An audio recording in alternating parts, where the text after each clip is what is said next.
Good morning, students. In last class we revised the monthly test questions. Today we are going to see about the types of banks. Okay, so in types of banks we have to understand the meaning of banks, that is introduction to banks, definitions of banks, various types of banks and the activities of various banks, as well as the benefits of, that is services rendered by the different types of bank.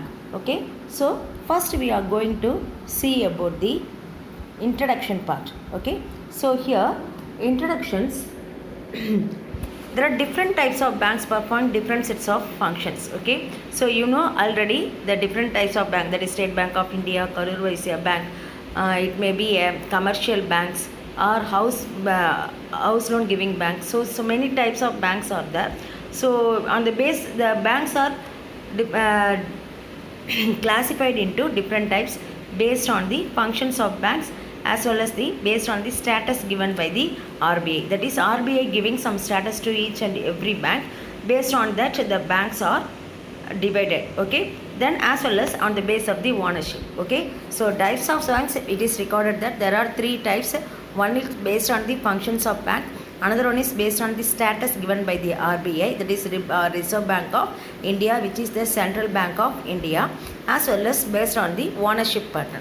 Okay, so here it is differentiated on the base of functions of banks. It is the central bank, commercial bank,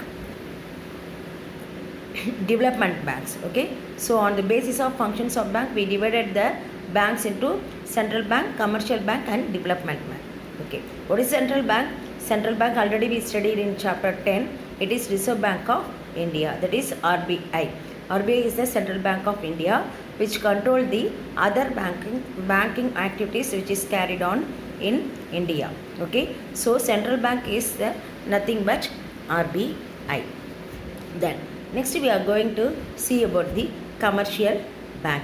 Okay, so banks which accept deposit from the public and grant loans to the traders, not only to the traders, to the individuals, as well as housing loans are also given. So many types of activities are carried out by the banks. Nowadays you are using ATM card, you are depositing your amount as well as withdrawing your amount using that ATM card. Okay, so banks provide many facilities to the industrialists, that is to the businessman as well as to the individual trader. Okay, next we are going to see the examples of commercial bank.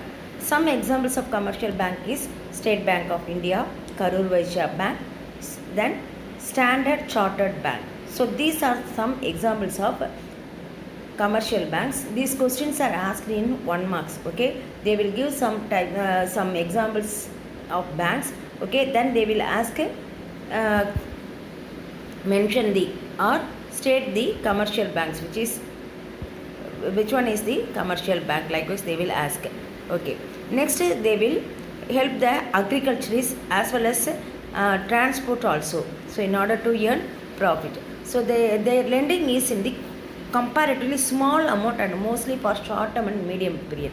That is commercial term is lending all the services, that is giving the services only for a limited period. Okay, like remittance of funds, safekeeping of valuables, collection of checks, issue of letters of credit, all those things comes under these commercial banks facilities. Okay, so they operate with the head office and a network of branch of office spread throughout the country. Okay, so the head office is the but branches are situated in all over the countries. So they issue the guarantees to the business, as well as the businessman buy machinery on credit basis by getting the loan from the commercial banks. So these are the points related to commercial bank. First we said about the central bank, the next one is about commercial banks. These are based on the functions of banks. So next one is development banks. Okay, so development banks are giving huge finance to the industrialists, big industrialists, other than created by a separate type of banks called development banks. So they are created as a separate types of banks in order to give financial facilities in huge amount. Okay, so they are also called industrial bank because they are giving huge financial facilities to the industries. The objectives of this bank is not profit. Their aim is to develop the country and create employment opportunities. That is, in order to improve the economic status of the countries as well as create the employment opportunities to the people. So this they are providing medium and long term finances. So development banks do not accept deposit from the public. Okay, so they subscribe shares and debentures of the industries. They provide technical and managerial consultancy services to the industrialist. Then here IDBI is a example for this development banks. When a development bank is established for the development of agriculture industry, it is called Agricultural Development Bank. So here we said about National Bank for Agriculture and Rural Bank is such a bank, comes under this category. So the examples for development bank is Industrial Financial Corporation of India, that is IFCI, Small Industry Development Bank of India, SIDBI we say SIDBI, then Mudra Bank for the development of the micro industries. Micro means it is small scale industries. Macro means it is large scale industries. For small scale industries, the Mudra Bank is giving financial facilities, whereas for small industry development bank also there. Then Industrial Finance Corporation of Industries providing huge financial facilities to the industrialist. Okay, so these are the categories of development bank. Next about cooperative bank. So cooperative banks are owned by the customer of our members who are farmers, small traders and other. That is, some farmers or some small traders forming a cooperative societies for their own purpose. Okay, so the cooperative society in India, that is banks in India, are either urban based or maybe rural based. So rural cooperative banking structure in India has 3-tier structure called short term loan, 2-tier structure for long term loan. Okay, for both these structures, National Bank for Agriculture and Rural, that is NBARD, all are helping the cooperative banks. Okay, so the cooperative banks in Tamil Nadu are registered under the Tamil Nadu Cooperative Societies Act 1983. So their foremost object is providing service to its member for rural and agricultural development. Then development banks corporations, that is NCDC, is established in 1963. It provides loans and to the state government for financing the cooperative society. That is, the state government getting the loan from NCDC and it provides the loan to the agriculturalists and for irrigation facilities, conservation, water conservation, agricultural insurance, rural sanitation, all those things. So example of these banks are National Agricultural Cooperative Marketing Federation of India, that is NAFED, which is set up in 1958 and registered under Multi-State Cooperative Societies Act. Okay, next one is Tamil Nadu State Apex Cooperative Bank, which is situated, it is head office is in Chennai. Then Madurai District Central Cooperative Bank at then Patlangundu Cooperative Urban Bank Limited, Dindigul districts. These are the examples for cooperative bank. Next we are going to see about foreign bank. So banks which have registered office in the foreign country and branches in India are called foreign bank. That is, they are not a bank, they are situated, that is, they are incorporated in foreign country, but they are having the branches in our country. So these banks open their offices in big cities as well as port towns.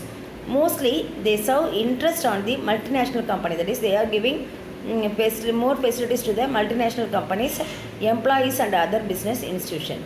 So their profitability is higher than Indian banks. That is, they are getting more profit than our bank.